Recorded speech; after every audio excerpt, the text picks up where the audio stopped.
Hello, everyone. Welcome to the News Browse News broadcast.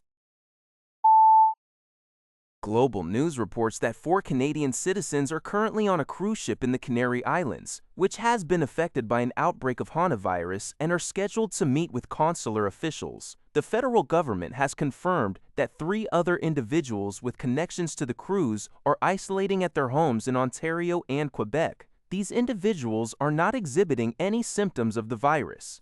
Spanish authorities are preparing for the ship, the MV Hondius, to dock this weekend in Granadilla, Tenerife, where more than 140 asymptomatic passengers and crew are expected to disembark. The World Health Organization has reported 8 cases of the rodent-borne Andes virus, a type of hantavirus linked to this outbreak, including 3 fatalities. Despite these cases, the WHO has indicated that hantaviruses do not easily spread between people, and therefore, the outbreak is unlikely to escalate into a widespread epidemic. Global News reports that Canada is closely monitoring a recent alert issued by the North American Electric Reliability Corporation, NERC, concerning the strain that artificial intelligence data centers are placing on North American electricity grids. NERC, an electricity watchdog for Canada, the US, and Mexico, issued a Level 3 alert, its highest rating, stating that electricity grids lack sufficient processes to manage risks associated with computational loads, including AI training and cryptocurrency mining.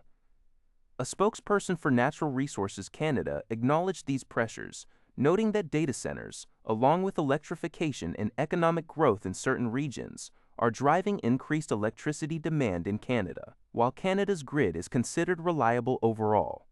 The spokesperson highlighted that challenges are regional and tied to areas with the fastest demand growth. Canada's diverse power supply, from hydroelectricity to natural gas and renewables, positions it to manage these pressures. The federal government plans to release a discussion paper to gather input on strengthening grid infrastructure and connectivity. City News Everywhere reports that new details have surfaced regarding a significant cyberattack impacting approximately 9,000 institutions worldwide, including the University of British Columbia, UBC, and Simon Fraser University, SFU. The breach, which began impacting Instructure's Canvas cloud learning software on Thursday, has caused considerable disruption for students, particularly those facing final exams. The hacking group Shiny Hunters has claimed responsibility for the attack. According to a threat analyst from Emisoft, the group posted online that nearly 9,000 schools globally were affected, with access to billions of private messages and other records. SFU has stated that compromised information may include names, email addresses, student ID numbers, and messages exchanged between Canvas users. UBC has advised its users to log out of Canvas and refrain from logging in until further notice, recommending password changes for those who logged in after Thursday afternoon and urging them to contact security at oed.ca. Instructure reported that the system was largely available for most users by late Thursday. However, as of Friday morning, both SFU and UBC confirmed they were still experiencing issues and were actively monitoring the situation.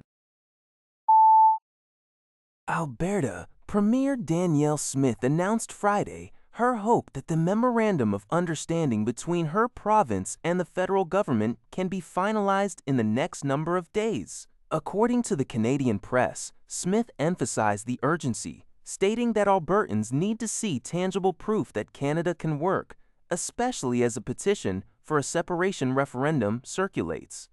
During a meeting in Ottawa, both Smith and Prime Minister Mark Carney acknowledged progress on the agreement, which aims to facilitate collaboration on major projects and implement changes to environmental regulations.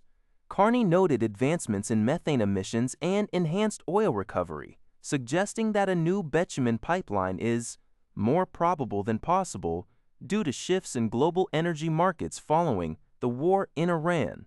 The initial deadline for the MOU was April 1, but it has been extended to July 4.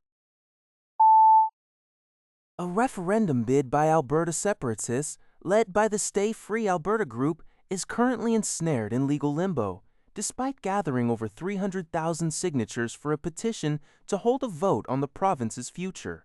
The petition's progress is halted by an ongoing court case initiated by First Nations, who argue that provincial separation would unconstitutionally infringe upon their treaty rights. An interim injunction issued in April prevents Elections Alberta from verifying the collected signatures until a final ruling is made.